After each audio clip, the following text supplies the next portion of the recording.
మీ partner ఇలా చేస్తే మరో ఎఫ్ఐఆర్ ఉన్నట్లేనట. ఈ మధ్యకాలంలో చాలామంది ఎఫ్ఐఆర్స్ పెట్టుకుంటున్నారు. దీనివల్ల చాలామంది కాపురాలు కూలిపోతున్నాయి.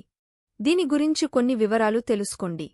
కొన్నిసార్లు మన పార్ట్నర్ మన చుట్టూనే ఉంటూ మనకి తెలియకుండా వేరేవారితో క్లోజ్గా ఉంటారు. ఇది మరీ విడాకుల వరకు వచ్చేవరకు తెలియదు. అలాంటప్పుడు ఏం చేసి సమస్య రాకుండా ముందునుంచి ఏం చేయొచ్చో, అక్రమ సంబంధాలు పెట్టుకున్నవారు ఎలాంటి ప్రవర్తిస్తారో తెలుసుకోండి. 1. ఇంట్రెస్ట్ లేకపోవడం. ఎఫ్ఐఆర్ పెట్టుకున్నప్పుడు ముందుగా పార్ట్నర్ చేసేది. రిలేషన్పై ఇంట్రెస్ట్ లేకపోవడం. మన పార్ట్నర్ని ముందుగా చూసినట్లుగా చూసుకోలేరు.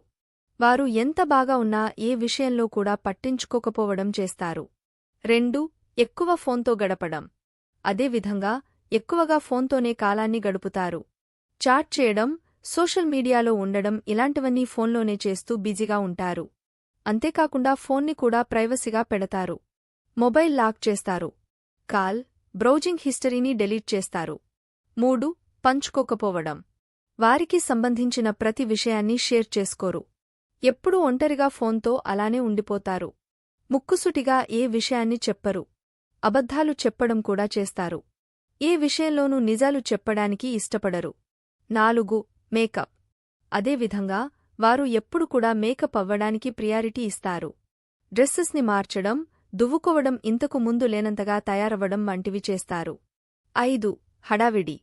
అదేవిధంగా హడావిడిగా ఉంటారు. అప్పటికప్పుడు రెడీ అయి వెళ్ళిపోవడం, ఆలస్యంగా ఇంటికి రావడం, వీకెండ్స్, సెలవుల్లోనూ బిజీగా ఉండడం చేస్తారు.